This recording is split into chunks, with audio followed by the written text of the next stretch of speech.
성도 여러분 안녕하십니까? 오늘 창조의 기념일 거룩한 안식일 맞이해서 하나님께 예배드리는 우리 모든 성도님들께 하나님의 은혜가 충만하기를 기원합니다. 은혜로운 특주해 주신 분들께 감사합니다. 하나님 말씀 마태복음 7장 24절부터 27절까지 제가 읽습니다. 마태복음 7장 24절부터입니다. 그러므로 누구든지 나의 이 말을 듣고 행하는 자는 그 집을 반석 위에 지은 지혜로운 사람 같으리니 비가 내리고 창수가 나고 바람이 불어 그 집에 부딪히되 무너지지 아니하나니 이는 주추를 반석 위에 놓은 까닭이요 나의 이 말을 듣고 행하지 아니하는 자는 그 집을 모래 위에 지은 어리석은 사람 같으리니 비가 내리고 창수가 나고 바람이 불어 그 집에 부딪히매 무너져 그 무너짐이 심하니라. 예수님의 주위에 모여든 사람들 중에는 갈릴리 바다 부근에서 오랜 세월을 보낸 사람들이 많았습니다. 그들은 산 중턱에 앉아서 그리스도의 말씀을 듣는 동안에 계곡과 산골짜기로 흐르는 시냇물이 바다로 흘러내려가는 것을 직접 볼 수가 있었습니다. 여름에는 종종 이 시내들이 말라서 먼지가 나는 바닥만 남긴 채 완전히 물이 없어져 버리곤 했습니다. 하지만 겨울에 폭풍우가 언덕 위에 쏟아지면 강은 맹렬하고 사나운 물결로 바뀝니다. 때로는 골짜기를 가득 채우면서 엄청난 저항할 수 없는 거센 물살로 모든 것을 휩쓸고 지나갔습니다. 그리고 가끔은 얼른 보기에 위험이 없을 것 같은 평화스러운 것 같은 농부들이 초원에 지어놓은 농막들도 휩쓸려 떠내려갔습니다. 그런데 산 위 높은 곳에는 바위 위에 지은 집들이 있었습니다. 그 지역 어떤 곳에는 완전히 돌로 지은 집들도 있었습니다. 그중 많은 바위 위에 지은 집들은 폭풍 후에 천년을 견디어 왔습니다. 과연 천년일까? 제가 살펴보니까 예언의 신에 천년을 견디어 왔다 그랬어요. 이 집들은 수고와 고생을 많이 하면서 지은 것들이었습니다. 이 집들은 접근하기가 쉽지 않고 또 위치가 초원보다도 별로 인기가 없는 것처럼 보였습니다. 하지만 이 집들은 바위 위에 지어졌기 때문에 바람과 폭풍우가 몰아치고 홍수가 닥쳐도 이상이 없는 것 없었습니다. 예수님께서는 내가 너희에게 한 말을 받아들이고 품성의 기초와 생애의 기초로 내 말을 삼는 사람은 반석 위에 집을 지은 사람과 같다고 말씀하셨습니다. 이 반석은 예수 그리스도이며 그리스도의 말씀입니다. 이사야 선지자는 수백 년 전에 이렇게 기록했습니다. 이사야 40장 8절입니다. 우리 하나님의 말씀은 영원히 서리라. 하나님의 말씀은 변치 않는 반석입니다. 하나님의 말씀은 확실한 기초입니다. 예수님께서는 이렇게 말씀하셨습니다. 마태복음 24장 35절입니다. 천지는 없어질지언정 내 말은 없어지지 아니하리라. 자, 의미가 깊은 말씀이죠. 누구든지 하나님의 말씀 위에 집을 짓는 사람은 만세반석, 영원한 반석 위에 집을 짓고 있는 것입니다. 말씀을 받아들임으로써 우리는 그리스도를 받아들이게 되기 때문입니다. 그리고 하나님의 말씀을 받아들이는 사람들만이 예수 그리스도 위에 집을 짓고 있는 것입니다. 바울 사도는 이렇게 기록했습니다. 고린도전서 3장 11절입니다. 이 닦아둔 것 외에 능히 다른 터를 닦아둘 자가 없으니 이 터는 곧 예수 그리스도라. 또한 사도행전 4장 12절 이렇게 기록했습니다. 다른 이로서는 구원을 받을 수 없나니 예수 그리스도 외에 다른 이름으로는 구원을 받을 수가 없다고 말씀하셨습니다. 천하 사람 중에 구원을 받을 만한 다른 이름을 예수 그리스도 외에는 우리에게 주신 일이 없습니다. 하나님의 말씀이시고 하나님의 계시이시고 하나님의 품성과 율법과 사랑과 생명 자체이신 예수 그리스도만이 우리가 영원히 품성을 세울 수 있는 유일한 기초가 되십니다. 산상보훈 영한대역 327페이지입니다. 우리는 그리스도의 말씀에 순종함으로써 그리스도 위에 집을 짓게 된다. 단순히 의를 즐기는 사람이 의로운 사람이 아니라 의를 행하는 사람이 의로운 사람이다. 아주 의미 깊은 말씀이죠. 귀중한 말씀이죠. 거룩하게 되는 것은 황홀경에 빠지는 것이 아니다. 거룩하게 되는 것은 그럼 뭐냐? 모든 것을 하나님께 바친 결과이고 하나님의 뜻을 행하는 것이다. 참으로 귀중한 말씀입니다. 거룩하게 되는 것은 모든 것을 하나님께 바친 결과이고 하나님의 뜻을 행하는 것이다. 이스라엘 백성들이 약속의 땅이 가까운 곳에 장막을 쳤을 때 요즘 우리 전도사님이 신전도사님이 화요예배와 금요예배 때마다 이 민수기서를 가지고 말씀을 증거하는데 참 은혜롭습니다.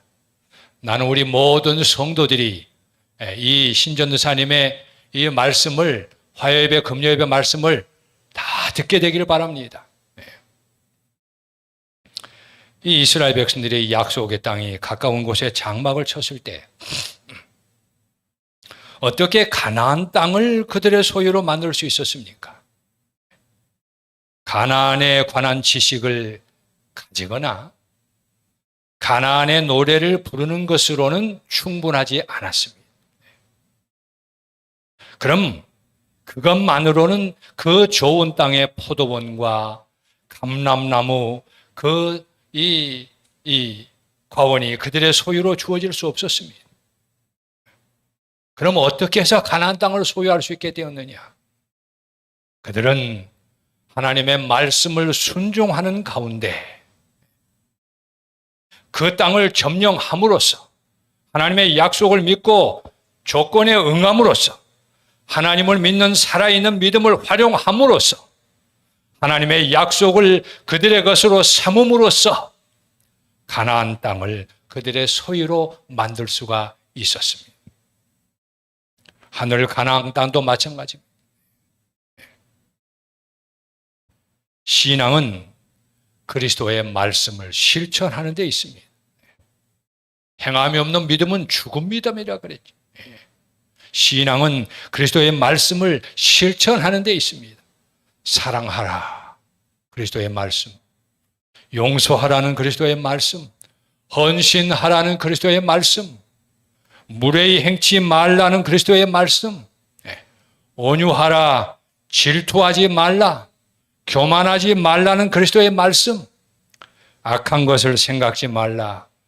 이러한 그리스도의 말씀을 실천하는 데 신앙이 있습니다. 그리스도의 말씀을 실천하는 이유는 우리가 그리스도의 은총을 얻기 위해서가 아닙니다. 아무 자격이 없는 우리가 그분의 은총을 이미 얻었고 사랑의 선물을 이미 받았고 구원을 이미 받았기 때문에 그리스도의 말씀에 우리가 순종하는 것입니다. 구원은 행동에 나타나지 않는 신앙 고백이 아닙니다. 다시 말씀드리면 이게 중요한 말씀인데 구원은 행동이 따르지 않는 신앙 고백이 아니에요. 구원은 행동을 통해 나타나는 믿음에 있습니다. 품성은 말로 형성되는 것이 아니라 행동으로 형성되는 것입니다.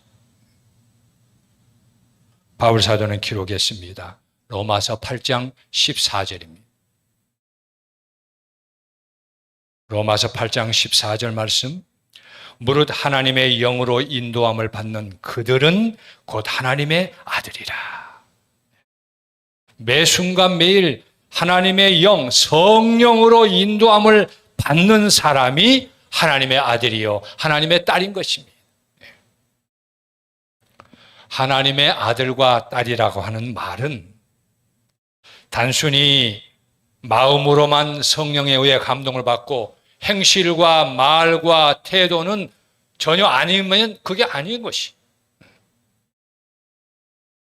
또 가끔 하나님의 능력에 굴복하는 것이 아니라 날마다 성령에 의해서 계속 인도되는 사람이 하나님의 아들이요 하나님의 딸인 것입니다. 여러분이 성령으로 인도되는 하나님의 자녀가 되기를 원하십니까? 아멘. 그러면 이미 알고 있는 하나님의 말씀을 순종하십시오. 하나님의 능력과 하나님의 생명은 하나님의 말씀 가운데 있습니다. 여러분이 믿음으로 하나님의 말씀을 받아들일 때 하나님의 말씀은 여러분께 순종할 수 있는 능력을 주실 것입니다. 이건 아주 귀한 사상입니다. 우리가 믿음으로 하나님의 말씀을 받아들일 때에 하나님의 말씀은 우리에게 순종할 수 있는 능력을 준다고 하는 이 사상은 대단히 귀중한 진리입니다. 여러분이 가지고 있는 빛에 순종할 때에 더 큰 진리의 빛이 여러분께 올 것입니다.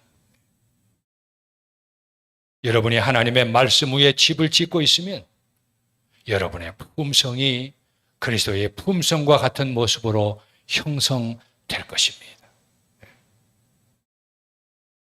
베드로 사도는 이렇게 기록했습니다. 베드로전서 2장 5절입니다. 너희도 산돌같이 신령한 집으로 세워져라. 여기 살아있는 돌이라 그랬어요.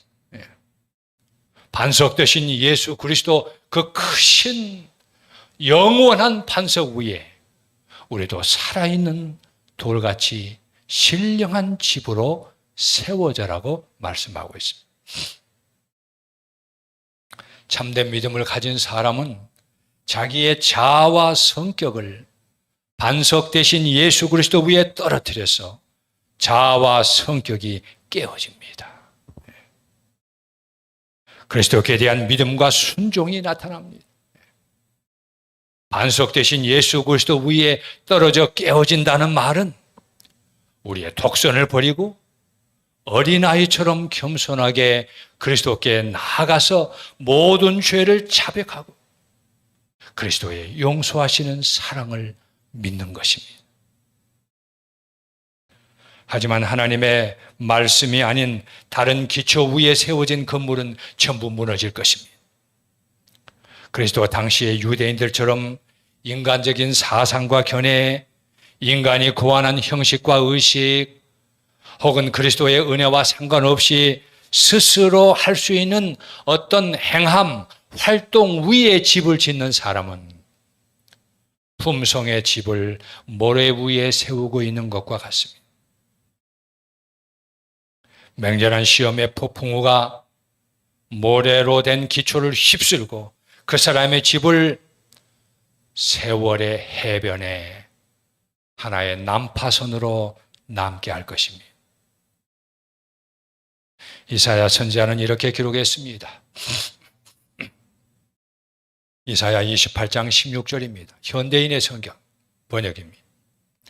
그러나 주 여호와께서는 이렇게 말씀하신다. 보라, 내가 시온에 한 돌을 놓아 기초를 삼았노니 곧 시험한 돌이요 귀하고 견고한 기초석이다. 예수 그리스도를 말합니다. 그를 믿는 사람은, 이 돌을 어떻게 믿습니까? 예수 그리스도. 그를 믿는 사람은 놀라 당황하지 않을 것이다. 심판날에 내가 의와 공평으로 너희를 심판할 것이니, 하나님의 보좌의 기초는 공의입니다. 원수들이 폭풍처럼 밀어닥쳐 너희가 의지하던 거짓의 은신처를 부숴버릴 것이다. 이 반석 되신 예수 그리스도를 믿는 사람은 심판날에 설 것이고, 믿지 않는 사람은 폭풍우가 몰아치는 것처럼 심판날에 다 부서진다는 겁니다. 하지만 오늘날 하나님의 자비는 죄인들에게 호소합니다.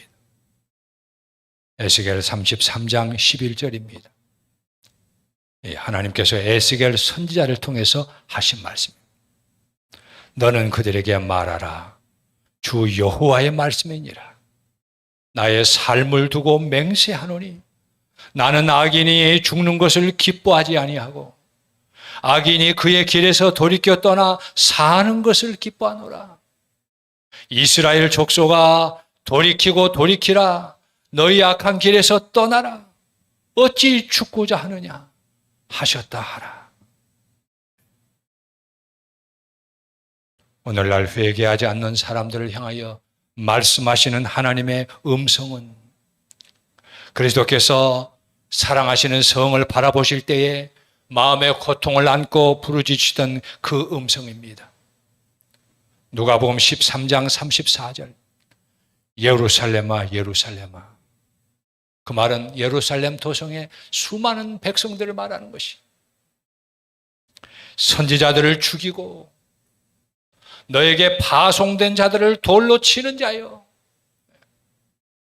암탉이 제 새끼를 날개 아래에 모음같이 내가 너희의 자녀를 모으려 한 일이 몇 번이냐. 여기 예루살렘의 자녀는 바로 그 백성들을 말합니다. 그러나 너희가 원치 아니하였도다. 보라, 너희 집이 황폐하여 버림받으리라. 이 말씀을 예수 그리스도께서 주 31년에 하셨어요. 주 70년에 예루살렘은 그리스도의 예언대로 멸망을 당했습니다. 예루살렘의 멸망은 세상 멸망의 상징입니다. 예루살렘 성은 그리스도의 은혜를 거절하고 멸시하는 세상의 표상입니다. 예수님께서 산 위에서 눈물을 흘리고 계시던 당시만 해도 예루살렘은 회개하고 멸망을 피할 수가 있었습니다. 사랑하는 성도 여러분, 그리스도께서는 지금도 사랑의 음성으로 저와 여러분에게 말씀하고 계십니다. 계시록 3장 20절 말씀. 볼지어다 내가 문 밖에 서서 두드리노니. 예수님은 강제하지 않으세요. 우리의 결정을 기다리십니다. 누구든지 내 음성을 듣고 문을 열면 내가 그에게로 들어가 그로 더불어 먹고 그는 나와 더불어 먹으리라. 이 말씀이 기록되는 계시록 이 3장 20절이 기록된 당시에는 주후 약 한 1세기였어요. 그때 로마 제국의 치하에서는 식사를 같이 한다는 거, 이 영어 성경에 보면 I will sup with him. 저녁 식사를 같이 한다고 그랬어요. 이 로마 제국 시대의 점심 식사는 아주 그냥 간단히 좀 급히했어요. 그렇다고 뭐 씹지도 않고 잡섰다는 뜻은 아니고 좀 이렇게 일할 이 점심 때는 좀 느긋하게 식사를 안 했어요. I will sup with him. 이 sup, 이 저녁 식사는 좀 느긋하게 했습니다. 서로 이야기해 가면서, 서로 정을 나눠 가면서, 그리고 그 당시에 식사를 같이 한다는 말은 아주 친밀한 관계를 의미했습니다. 그때는 이 주인과 노예가 같이 식사 안 했어요. 그때는, 근데 그리스도께서 내가 너와 같이 식사하겠다고 그랬어요. 아주 긴밀하고 친밀하고 마음과 마음을 주는 그 관계를 의미하는 것이. 고린도후서 6장 2절에는 바울 사도가 이렇게 기록했습니다. 보라, 지금은 은혜 받을 만한 때요. 보라, 지금은 구원의 날이로다. 하나님의 말씀을 듣고 마음을 강팍하게 하지 아니하고 부드럽고 겸손하게 하고 마음문을 열고, 바로 지금이 구원의 날, 내일은 내가 어떻게 될 줄 모른다는 이 확신을 가지고 바로 오늘이라고 부르는 이 시간에 주님께 마음문을 열어놓으라고 그리스도께서 말씀하고 계십니다. 자기 자신에게 소망을 두고 있는 사람은 모래 위에 집을 짓고 있는 것과 같습니다. 하지만 절박한 멸망을 피하는 데에는 아직도 너무 늦은 것은 아닙니다. 폭풍우가 몰려오기 전에 확실한 기초이신 예수 그리스도께 피해야 합니다. 이사야 선지자는 기록했습니다. 이사야 28장 16절. 그러므로 주 여호와께서 이같이 이르시되, 보라, 내가 한 돌을 시온에 두어 기초를 삼았노니 그 시험한 돌이요 귀하고 견고한 기초돌이라. 그것을 믿는 이는 급하게 되지 아니하리로다. 이사야 45장 22절은 현대인의 성경에 이렇게 말씀했어요. 참 아주 좀 귀한 말씀입니다. 세상 모든 사람들아, 나를 바라보아라. 그러면 구원을 얻을 것이다. 나는 하나님이며 나 외에는 다른 신이 없다. 베드로 사도는 신비스럽고 의미심장한 말씀을 기록하고 있습니다. 베드로전서 2장 7절입니다. 건축자들이 버린 그 돌이 모퉁이의 머릿돌이 되었다. 무슨 말씀입니까? 건축자들이 버렸으나 세상 사람들이 그리스도께서 오셨을 때 구주로 영접하지를 않았어요. 소수였습니다. 건축자들이 버렸으나 온갖 폭풍에 견디고 모든 무게를 견딜 만한, 온 세상 사람들의 죄의 무게와 짐을 견딜 만큼 강한 그 돌, 그리스도께서, 그래서 머릿돌이 된 그 돌은 예수 그리스도를 의미합니다. 온 세상 사람들의 죄를 짊어지시고 하나님의 속죄의 제물로 십자가에 달려 죽으신 그분은 죽음에서 부활하셨습니다. 그분은 천천만만의 천사들과 함께 능력과 큰 영광으로 재림하실 것입니다. 그분의 재림을 강림이라 그래요. 하늘에서 오기 때문에, 내려오기 때문에 강림이라 그러는 것입니다. 그분의 나라의 영광과 위세가 영원하고 영원할 것입니다. 그리스도께서는 말씀하셨습니다. 마태복음 21장 44절입니다. 이 돌 위에 떨어지는 자는 깨지겠고, 이 돌 위 사람 위에 떨어지면, 이 돌이 사람 위에 떨어지면 그를 가루로 만들어 흩으리라. 이 무슨 말씀입니까? 이 돌이 사람 위에 떨어진다는 말은 이 반석 되신 예수 그리스도를 믿지 않는 사람은, 그 말씀에 순종하지 않는 사람은 결국은 그 돌이 사람 위에 떨어지는 것처럼 심판날에 그 돌이 그를 가루로 만들어 흩고 멸망당할 것을 의미하는 것입니다.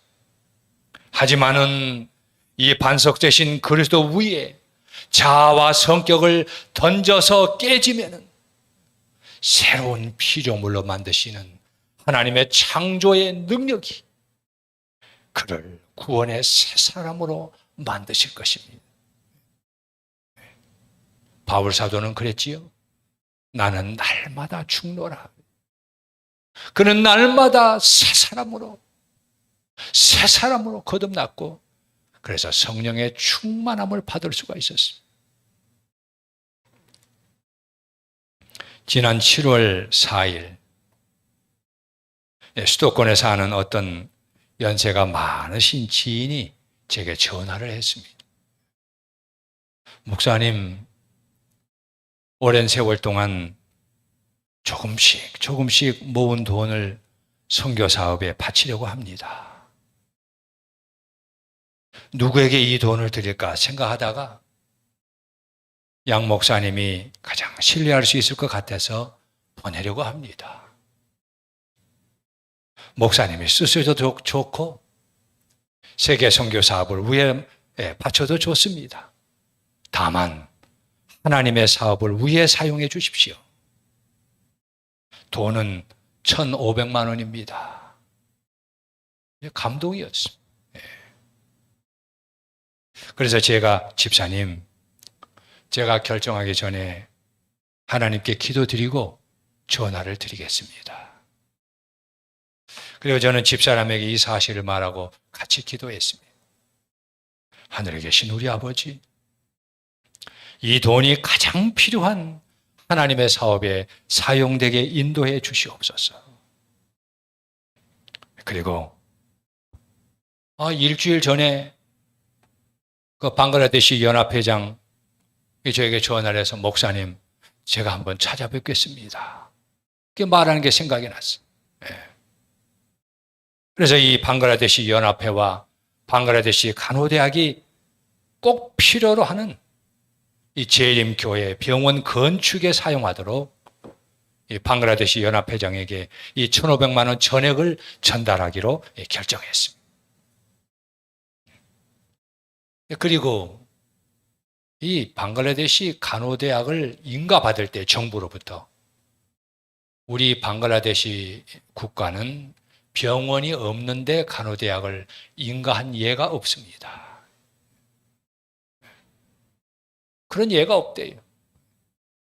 그러면 이제 그 자리에서 제가 일어서서 나와야 했습니다. 그런데 천신만고구태 간호대학을 지어놓고 여기서 끝날 수는 없었어요. 다 이제 물거품이 되는 거 아닙니까? 하나님 도와주시옵소서. 간절히 기도를 하고 조금 더 이 간호국장 정부의 고위 관리 앞에 앉아 있었습니다. 근데 어느 나라에서 왔습니까? 그래. 저 대한민국에서 왔습니다. 나 대한민국에 가본 적이 있어요. 그래. 어디를 가보셨습니까? 연세대학교라는 곳을 가봤습니다. 그래. 제가 연세대학교 나왔습니다.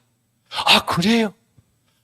주님께서 갑자기 그 대화의 물줄기를 이렇게 부드럽게 해주시더니 병원을 짓는다는 조건으로 간호대학을 인가해 드리려고 생각합니다. 그러는 거예요. 참 하나님께 눈물 어린 마음으로 속으로 감사를 드렸습니다. 그래서 바로 며칠 후에 방글라데시 보건부 차관과 이 간호국장과 방글라데시 간호협회장 세 사람이 이제 시차를 나왔어요. 이제 점검반으로, 조사반으로 나온 것이.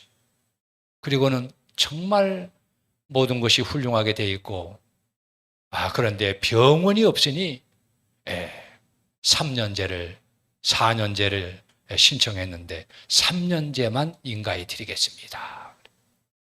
그리고는 그로부터 얼마 후에 10월 4일, 2016년 10월 4일에 보건부 장관 주재로 회의가 열려서 3년제 인가가 났습니다.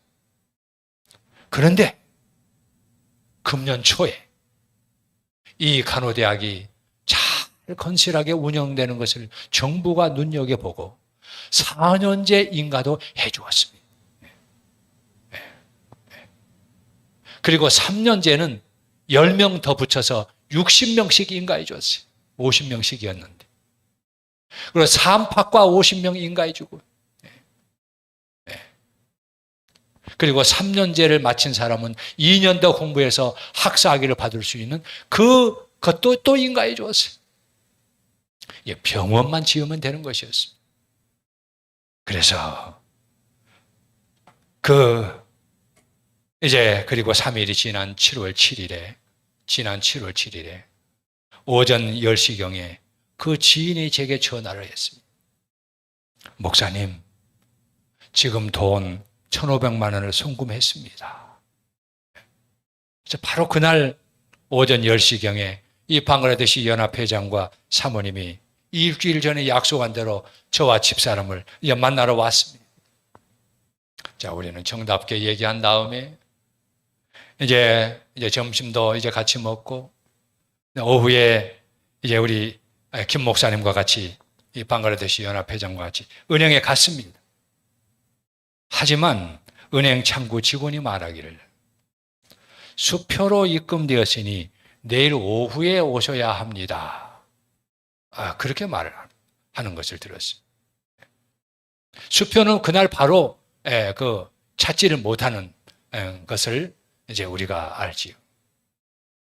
그래서 그 다음날 오후에 1,500만 원을 김 목사님 구자로 송금했습니다. 저는 그 지인을 생각하면서 결코 그분이 누구인지 밝히지 않겠지만은 오랜 세월 조금씩 모은 1,500만 원인데 아깝지 않았을까? 어찌 이 코로나19 시대에 그 귀한 돈을 하나님의 선교 사업에 바치게 되었을까 생각해 보았습니다. 하나님께 대한 그리스도께 대한 믿음과 사랑과 헌신을 볼 수가 있었습니다. 반석 대신 예수 그리스도 위에 자아와 욕심을 던져 깨지면 새로운 피조물로 만드시는 하나님의 창조의 능력이 그 사람을 구원의 새 사람으로 만드십니다. 그는 하나님의 뜻을 행하기를 즐거워하고 하나님께 몸과 마음과 재물을 바치는 것을 주저하지 않을 것입니다.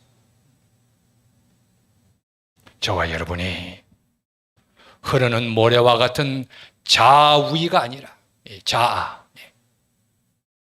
이 시간 반석 대신 예수 그리스도 위에 우리 자신을 드리고 믿음과 기도하는 마음으로 또 회개하는 마음으로 나아가서 그리스도의 품성을 건축하심으로, 즉 그리스도의 말씀에 믿음으로 순종하는 생애를 사심으로 그리스도의 재림의 그날에 능력과 큰 영광으로 천천만만의 천사들과 함께 그리스도께서는 분명히 다시 오실 것인데 그날에 그 영광 앞에 즐거움으로 서게 되시기를 간절히 바라면서 말씀을 마치겠습니다.